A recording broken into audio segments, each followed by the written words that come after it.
The forest was alive with the sounds of the night. Leaves rustled under my boots, and the distant hoot of an owl echoed through the darkness. I moved carefully, my rifle slung across my back. This deep in the wilderness, few dared to wander, except for me and those who hunted things better left alone. I had heard rumors of something strange lurking in these woods. Hunters whispered about a creature, something not of this world, being pursued for sport. Most dismissed it as nonsense. But I had seen things in my life, things that made me believe the impossible. A low, pained whimper reached my ears. I froze. It wasn't human. I followed the sound, pushing through the thick underbrush, my heartbeat quickening. And then I saw her. She was curled up against a tree, her silver-blue skin glowing faintly under the moonlight. Blood dripped from a wound on her arm, her breath coming in ragged gasps. Her eyes, deep violet, wide with fear, locked onto mine. I took a step forward, hands raised. "I'm not here to hurt you." She flinched, pressing herself against the tree as if trying to melt into it.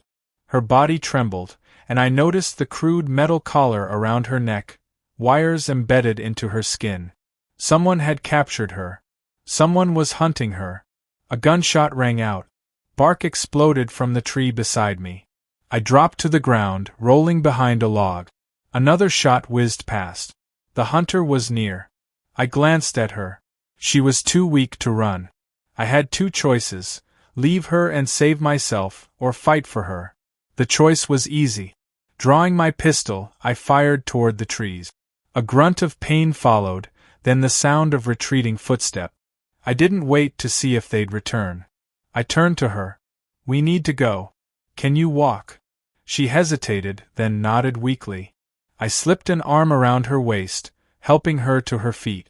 She leaned into me, her warmth surprising against the cold night air. Together, we disappeared into the darkness. I carried her through the dense forest, each step careful yet quick.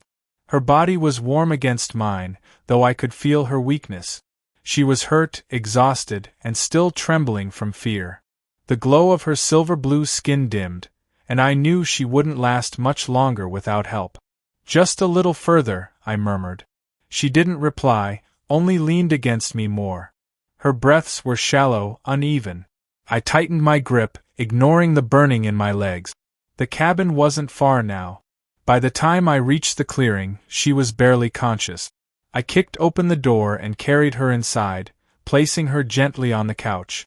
The fire from earlier had died down, so I grabbed a blanket, wrapping it around her. She flinched when I reached for the collar around her neck. "Easy," I whispered. "I need to get this off you."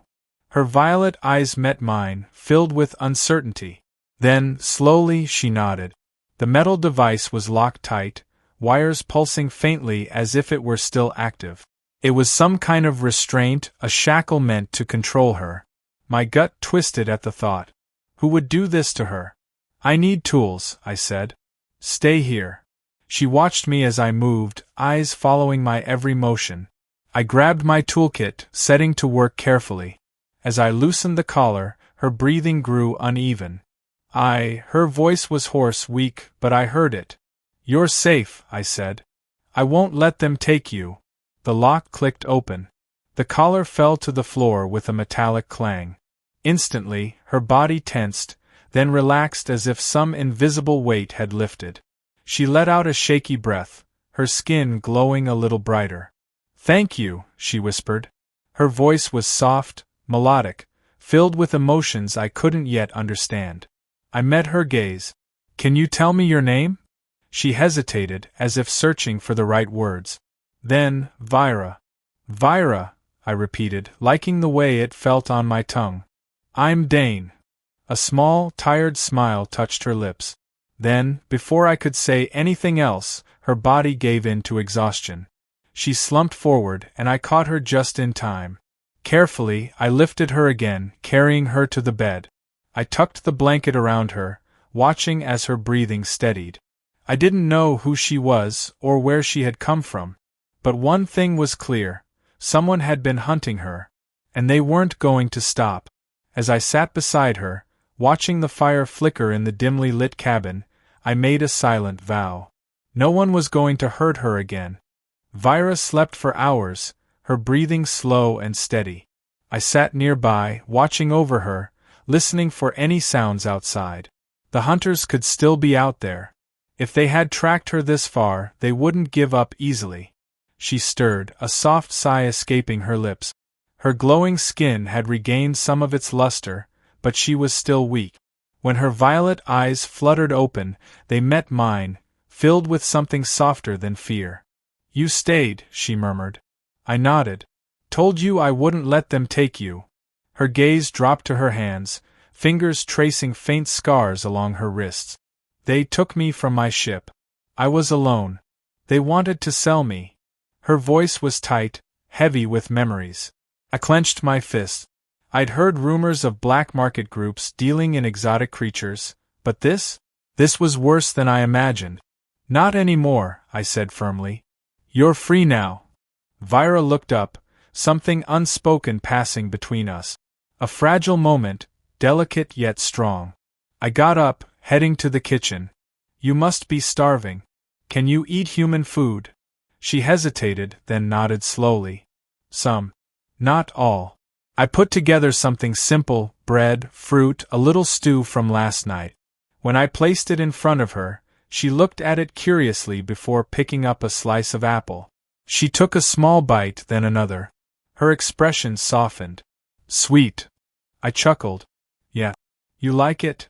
She nodded, and for the first time, I saw something close to happiness in her eyes. For a while, we sat in comfortable silence. The rain had started outside, tapping gently against the roof. The storm made the cabin feel smaller, more intimate.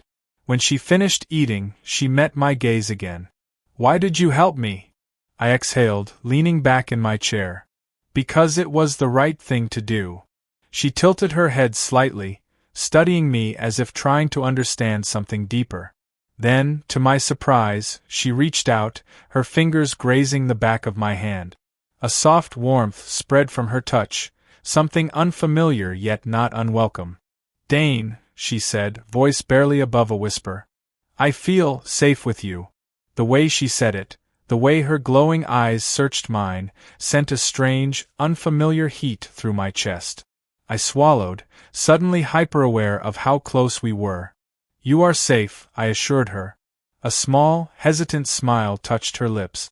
Then she squeezed my hand once before pulling away, a faint blush tinting her silver-blue skin.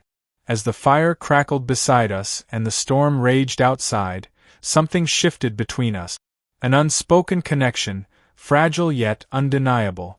I knew, from that moment on, I wasn't just protecting her. I was falling for her. Days turned into weeks, and Vira's strength returned. She moved more freely around the cabin, her glowing skin vibrant once more. She laughed sometimes, a soft, musical sound that sent warmth through my chest. We had fallen into an easy rhythm: quiet mornings, long conversations by the fire, stolen glances that lingered longer each time. The air between us carried something unspoken, something waiting to be acknowledged. One evening, as I was chopping wood outside, Vira stood by the doorway, watching me. Her eyes held a warmth I had come to crave. "You are strong," she mused, tilting her head. "You take care of me."